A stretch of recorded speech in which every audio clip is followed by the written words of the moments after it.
আপনারা কীর্তন করলেন, এই কীর্তনের আওয়াজ কত দূর পর্যন্ত গেছে? কত কিলোমিটার হবে? 2-4 কিলোমিটার বলছে না, কত দূর পর্যন্ত যায়? ডাকিয়া হাকিয়া খোল করো তালে গাইয়া ধাইয়া ফিরে দেখিয়া সমন তরস পাইয়া কপাট হানিল দ্বার। আমাদের পৃথিবীর দক্ষিণ দিকে, পৃথিবীর প্রান্ত থেকে 7,92,000 মাইল দূরে নরক। কত হাজার মাইল? শুধু কীর্তন শুনলে চলবে না, কিছু মনে রাখতে হবে।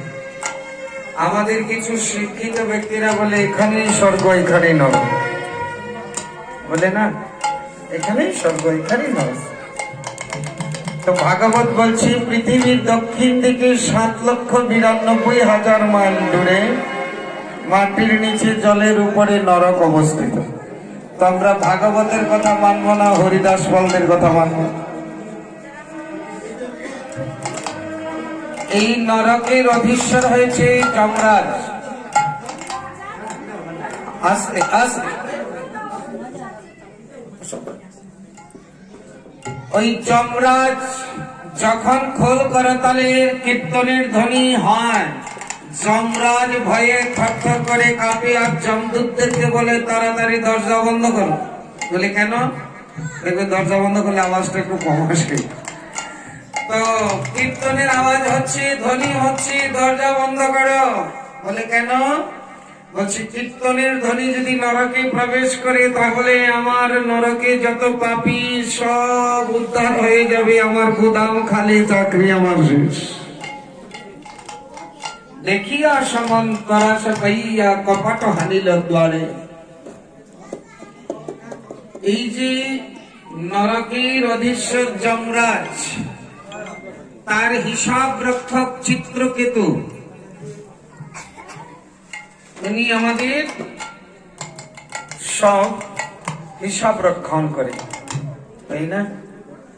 হিসাব রক্ষা করে। আমরা এই যে আজকে এখানে কীর্তন করছি, ওইটা আমাদের জীবনের খাতায় লিপিবদ্ধ হয়ে গেছে, তাই তো? তো এখানে কি কি পাপের শাস্তি দেয়? 1 নম্বরে ভালো করে মনে রাখবেন, শ্রীমদ ভাগবতীর ৫ম স্কন্ধের ২৬ অধ্যায়ের ১৩ নম্বর শ্লোক। ২৮টা নরকের বর্ণনার মধ্যে একটা নরকের নাম হয়েছে কুম্ভীপাক নরক। নামটা মনে রাখবেন, কুম্ভীপাক নরক। তো এটাতে কাদেরকে নেই? যারা মাছ মাংস খায়, ডিমের হত্যা করে। মুখস্থ হয়ে গেছে, বাহ, অনেক অনেক ধন্যবাদ। তাহলে যারা জীবন্ত পশু পাখি, সত্যি বয়সে ছোট হলেও ওকে অনেক অনেক ধন্যবাদ। অনেক বুড়ো বুড়োরও বলতে পারবে না, ও বলে দিয়েছে, অনেক কীর্তন শুনে মুখস্থ হয়ে গেছে, বাহ। তাহলে যারা জীবন্ত পশু পাখি বধ করে, তৈলে রন্ধন করে, তাদের জন্য রিজার্ভেশন একেবারে কনফার্ম। যমদূত তাদেরকে নিয়ে ওই কুম্ভীপাক নরকে তপ্ত তৈলে আবার রন্ধন করবে। নিতাই গৌর হরি বল। এখন আপনারা যমদূতের তেলে ভাজা হতে চান, নাকি যমদূতের তেলে ভাজার থেকে মুক্তি পেতে চান? যদি যমদূতের তেলে ভাজার থেকে বাঁচতে চান, তাহলে এই জগতের পশু পাখি তেলে ভাজা বাদ দিন। নিতাই গৌর হরি বল। না হলে যমদূত একেবারে বড় কড়াইয়ের মধ্যে তেল গরম করে রেখেছে। আচ্ছা মায়েরা, গরম তেলের ছিটা ফোটা যদি গায়ে পড়ে তো কেমন লাগে? আর যদি পুরো মানুষটাকে গরম তেলে ফেলে ভাজে তো কেমন লাগবে? খবর আছে, এই সংবাদটা আপনাদেরকে জানিয়ে গেলাম। আর যারা সুরাপান করে তাদের জন্য আরেকটা সংবাদ। যমদূত তাদের জন্য লোহা গরম করে গালিয়ে রেখেছে, আর ওই টেনে টেনে নিয়ে গরম মানে লোহা গালানো তরল মুখের মধ্যে ঢালবে আর বলবে, বাবু আগে তো খুব খেয়েছ, একটু খাও, দেখো কেমন লাগে। রিজার্ভেশন একেবারে কনফার্ম। যদি এর থেকে বাঁচতে চান, এগুলো ছাড়ুন আর হরে কৃষ্ণ নাম করুন। নিতাই গৌর হরি বল। যমরাজ বলছে, যারা হরিনাম করে, হরিনাম শুনে, তাদেরকে আমার কাছে আনবে না। যারা জীবনে হরিনাম করে নাই, যারা জীবনে হরিনাম শুনে নাই, জীবনে কোনোদিন ভগবানের চরণে প্রণাম করে নাই, তাদেরকে ধরে ধরে আমার কাছে নিয়ে। তাহলে দেখলেন, আপনারা যে হরিনাম সংকীর্তন শুনছেন, একটা ঘটনা বলি। এই যে একটু হরিনাম করলে তার কেমন ফল, হরিনামের ফল কেউ বলতে পারে না। যদি কেউ বলতে চায়, মাথা খারাপ, গপ পাগল। এখন একটু না বললে তো হয় না। যমরাজ বলছে, আমরা 12 জনে কিছু কিছু জানি, তার মধ্যে 12 নম্বরে আমি। যমদূত বলছেন, যমরাজ যমদূতদেরকে বলছে, এই হরিনামের মহিমা সম্পূর্ণ রূপে কেউ জানে না, আমরা 12 জনে একটু একটু জানি। কারা কারা? ব্রহ্মা, নারদ, বেদদেব, তারপরে দেবর্ষি, ভোলানাথ, তারা এইরকম 12 জনের মধ্যে 12 নম্বরে আমি। আমরা একটু একটু জানি, তাও পূর্ণ জানি না। তাই হরিনামের মহিমা কেউ জানে না। যদি কেউ বলে, সে মাথা খারাপ বা পাগল। তো আপনারা প্রশ্ন করতে পারেন যে আপনি যে বলতে যাচ্ছেন তাহলে আমিও মাথা খারাপ? বলে হ্যাঁ, মাথা খারাপ না হলে কি হরিনামের মহিমা বলতে যায়, একটু না বললে আমরা বুঝবো না, তাই দিগদর্শন মাধ্যম। এক মায়ের ঘরের দুই ভাই, একজনের নাম ধর্মবীর আর একজনের নাম কর্মবীর। যিনি কর্মবীর তিনি কর্মকেই সবকিছু মনে করেন, কর্ম করো, আর যিনি ধর্মবীর তিনি ধর্মকেই সবার উপরে মনে করেন। একজন আস্তিক আর একজন নাস্তিক। ধর্মবীর ধর্মকে একেবারে ধর্মই সব, ভগবানের নামই সব।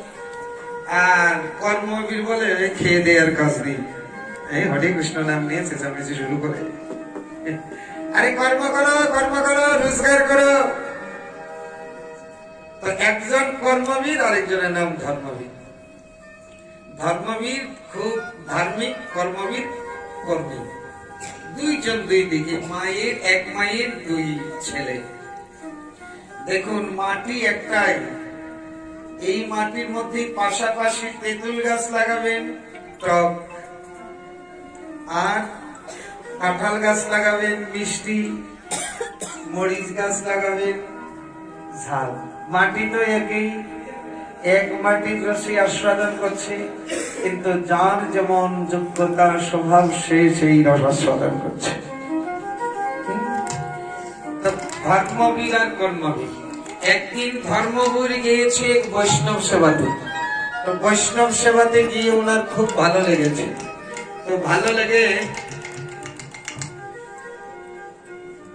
বৈষ্ণবদের মধ্যে যিনি মহান্ত ছিলেন, মহান্তকে বলছে, মহান্তজি আমাদের বাড়িতে একটু আসবেন, আমরা একটু বৈষ্ণব সেবা দিব, একটু হরিনাম সংকীর্তন। মহান্তজি বলছেন, দেখো আমরা তো বেশি যাইটাই না, তুমি যেভাবে, মানে খুব অনুরোধ করে বলছেন।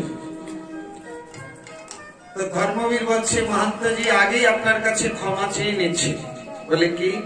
বলে আমার ভাই কর্মবীর ও সাধুগুরু বেশি পছন্দ করে না, এক কথায় দেখতেই পারে না। তো ও যদি কিছু বলে আপনারা কিছু মনে করবেন না, আমি আগে থেকে আপনাদেরকে এই সংবাদটা জানিয়ে দিচ্ছি। তো মহান্তজি বলছে, দেখো আমরা তো এমনি কারো বাড়িতে যাই না, যাওয়ার ইচ্ছা ছিল না, কিন্তু তোমার ভাই যখন কর্মবীর, সে যখন সাধুগুরু দেখতেই পারে না, তবে তোমার বাড়িতে যাবই।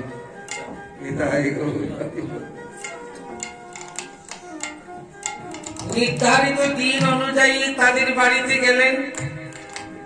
সকালবেলা গিয়ে একেবারে হরিধ্বনি দিয়ে, আর কর্মবীরকে বলেছে, ধর্মবীর দেখ ভাই, তুই ভালোবাসিস না ঠিক আছে, কিন্তু কিছু বলতে পারবে না সাধুদেরকে, আমি আগে থেকে বলে দিয়েছি। কর্মবীর বলছে, মা বাবা কিছু পয়সা রেখে গেছে, আর এগুলোর পিণ্ড চটকায়, আর খেয়ে দেওয়ার কাজ নেই, সাধুদের পেট পড়া, তোর এগুলা দাবি নাই। বলে ঠিক আছে ভাই, তুই ভালোবাসিস না, তুই কথা বলিস না। বলে ঠিক আছে, আমি সাধুদের মুখ দেখবো না, আমি দরজা বন্ধ করে বসে থাকবো। বলে ঠিক আছে ভাই, তুই বসে থাক। সাধুরা যে এসেছে, আর কর্মবীর ঘরের দরজা বন্ধ করে একেবারে রুমের ভিতরে। এদিকে সাধুরা তো হরিধ্বনি দিয়ে শুরু করেছে, রান্না বাড়া ধুমধাম রান্না হয়েছে, ভোগ লেগেছে, ভোগারতি হয়েছে। আর প্রসাদ পাওয়া, যখন প্রসাদ পেতে বসলে সাধুরা খুব ধনী দেন, একেবারে নবদ্বীপ থেকে শুরু করে নীলাচল, অযোধ্যা, একেবারে বৃন্দাবন, একেবারে চারি ধাম, চারি সম্প্রদায়, একেবারে আধা ঘন্টা পর্যন্ত জয়ী দেন। এখন জয় যখন শুরু করেছে, কর্মবীর বলছে, কোন পাল্লায় পড়লাম রে ভাই, আমার কানটা ঝালাপালা হয়ে যাচ্ছে, মানে দরজা বন্ধ করেও থাকতে পারছে না, কানটা শেষ। খুব জয়ধ্বনি হলো, আর খুব প্রসাদ পেলাম। প্রসাদ পেয়ে দক্ষিণা নিয়ে সব সাধুরা চলে গেছে, কিন্তু যিনি মহান্ত উনি বলছে, আমি যাব না। কর্মবীর তো সাধু দেখতে পারে না, তো আমি ওকে একটু দেখে যাব। এদিকে সব সাধুরা চলে গেছে, কর্মবীর দেখছে কোন সারা শব্দ নেই, মনে হয় সব চলে গেছে। তো আস্তে আস্তে দরজা খুলে যখন বের হলো, এখন মহান্তজি তো যায়নি, যখনই দরজা খুলে ঘর থেকে বের হয়েছে, আর মহন্ত একটু ছিল হৃষ্টপুষ্ট তাগড়া, যখনই কর্মবীর দরজা খুলে বের হয়েছে আর মহান্তজি গিয়ে কোনো কথা নাই, আর কর্মবীরকে ধরেছে আর ধরে একেবারে মাটির মধ্যে ফেলে আর বুকের উপর চেপে বসেছে। আরে কি করছেন, কি করছেন? বলে কিছুই করি নাই, তোর বাড়িতে খেয়েছি, প্রসাদ পেয়েছি, তো তোমার একটু উপকার করে যেতে হবে। তো বলে এইভাবে উপকার? মাটির মধ্যে ফেলে বুকের উপর চেপে বসে? বলে হ্যাঁ, তোমার উপকার এইভাবেই হবে। কি করে? সাধু বাবা ছাড়ো ছাড়ো ছাড়ো। বলে ছাড়বো, অন্তত পক্ষে একবার রাম নাম বল। বলি এসব আমি বলতে পারি না। বলি যদি না বলিস তাহলে ছাড়বো না। এখন বুকের উপরে চেপে ধরেছে আর গলা চেপে ধরেছে, একবার রাম নাম বল, নতুন ছাড়াছাড়ি নাই। এখন উনি খুব হৃষ্টপুষ্ট শক্তিশালী, ওনার কাছ থেকে আর ছাড়া পাচ্ছে না, এখন বিপদে পড়েছে। কর্মবীর কি করেছে? রাম নাম তো ভগবানের নাম ভালোবাসে না, এখন বিপদে পড়ে জবরদস্তি দেখছে এখন মারাই যাব, ও সাধু তো আমাকে ছাড়বে না, তো একবার ওই জবরদস্তি ঠেলায় পড়ে একবার নিলেন রাম। যখন একবার রাম নাম নিলেন আর মহান্তজি ছেড়ে দিলেন, বলে যা তোর কাজ হয়ে গেছে। মহান্তজি তো চলে গেছে। কয়েকদিন পর দৈববশত কর্মবীর ইহলোক ত্যাগ করে পরলোকে গমন করলেন। তো কর্মবীরকে যখন যমদূতে নিয়ে যাচ্ছে, যমদূতে নিয়ে ধর্মরাজের বিচারালয়ে দাঁড় করালেন। আমরা যে যা করি প্রতিদিন, প্রত্যেক দিনের হিসাব আমরা ওই সেদিন গিয়ে দিতে হবে। সেদিন আমাদের এই দুটি হাত আমাদের পক্ষে সাক্ষী দিবে না। আমাদের হাত, আমার হাতটা আমার বিপক্ষে সাক্ষী দিবে। এই আমাকে দিয়ে কুকর্ম করেছিলে না, আমার দুটি চোখ আমার বিপক্ষে সাক্ষী দিবে। আমাকে দিয়ে কুদৃষ্টিতে তাকিয়েছিলে না, আমার মুখ আমার বিপক্ষে সাক্ষী দিবে। অন্য কেউ সাক্ষী দিতে হবে না।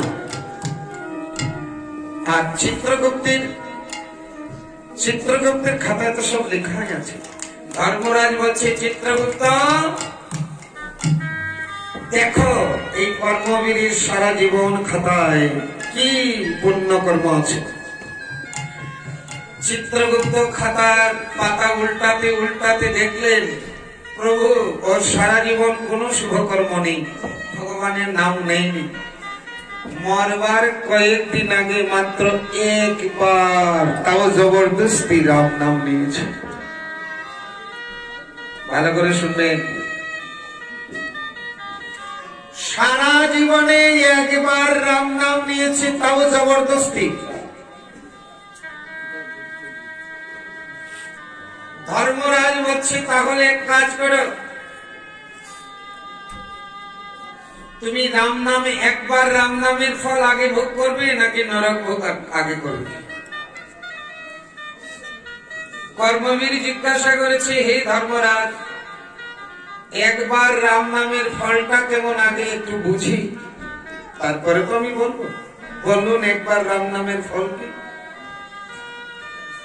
ধর্মরাজ বলছে, কোন পাপের কোন সাজা এটা তো আমি জানি, কিন্তু একবার রাম নামের যে কি ফল সেটা তো আমি জানি না। ভালো করে শুনবে, একবার রাম নামের ফল কি তা তো আমি জানি না। বলুন ধর্মরাজ একবার রাম নামের ফল কি? বলে ভাই এটা তো আমি জানি না। তাহলে কোথায় যাব? বলে ব্রহ্মার কাছে যাও। বলে তাহলে আমাকে নিয়ে চলো। আরে ভাই আমি নিয়ে যাব কি করে? বলে আমি এমনি যেতে পারবো না, আমি তো রাস্তা চিনি না। ধর্মরাজকে বলছে আমাকে কাঁধে নাও। ধর্মরাজ পড়ে গেলেন বিপদে। এখন কর্মবীরকে কাঁধে নিয়ে চলছে ব্রহ্মার কাছে। ব্রহ্মা দেখছি ধর্মরাজ কাঁধে করে নিয়ে এসছে একজন মানুষকে। কি হয়েছে বলো তো? ধর্মরাজ বলছে একবার রাম নামের কি ফল আমি তো জানি না, তাই আপনার কাছে বিপদে পড়ে আসতে হয়েছে। ব্রহ্মা বলছে একবার রাম নামের ফল যে কি তা তো আমিও জানি না। তো কি জানবে?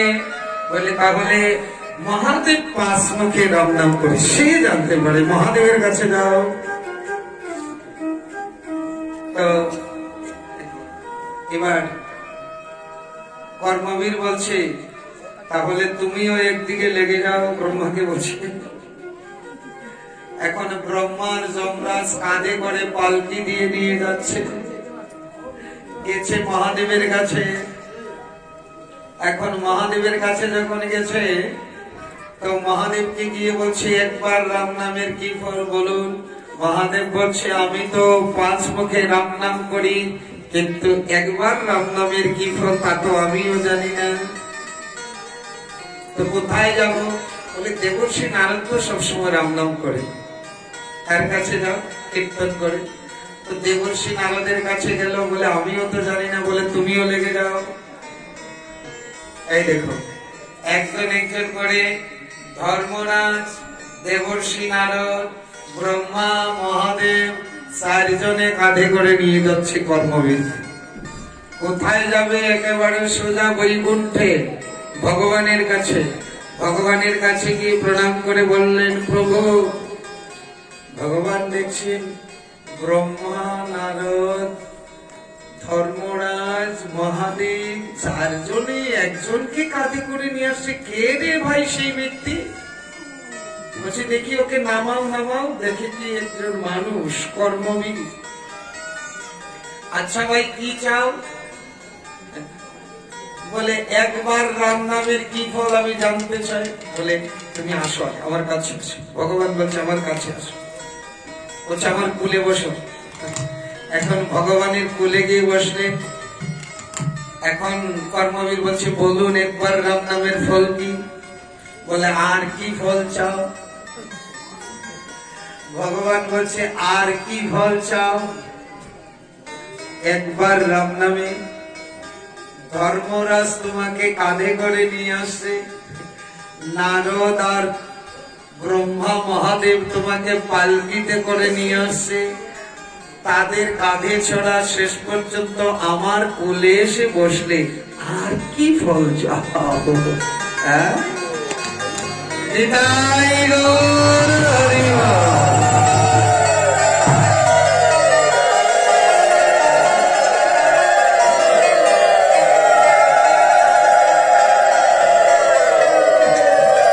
তাহলে একবারে রাম নামের কত ফল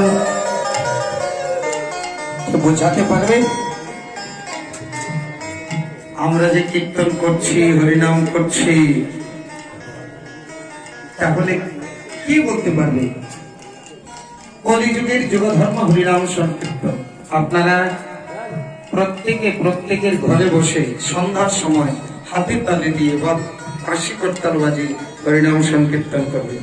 কেননা সন্ধ্যার সময় যদি ঘুমান আয়ু ক্ষয় হয়, সন্ধ্যার সময় যদি খাওয়া হয় রাক্ষসের খাওয়া হয়, সন্ধ্যার সময় পড়াশোনা করলে বিদ্যাহানি হয়, সন্ধ্যার সময় যদি কেউ গর্ভাধান করে এই গর্ভে যদি সন্তান হয় কুখ্যাত ডাকাত দস্যু জন্ম নেই। তাই সন্ধ্যার সময়টা একমাত্র হরিনাম করার সময়। তাই সন্ধ্যার সময় সবে মিলে হরিনাম সংকীর্তন করবে। এটাই কলিযুগের যুগধর্ম। হরিনাম সংকীর্তন যেখানে নাই সেখানে যুগধর্ম নেই। কলিযুগের যুগধর্ম হরিনাম সংকীর্তন। আপনারা হরিনাম করবে যে যত পারেন। বলা হলো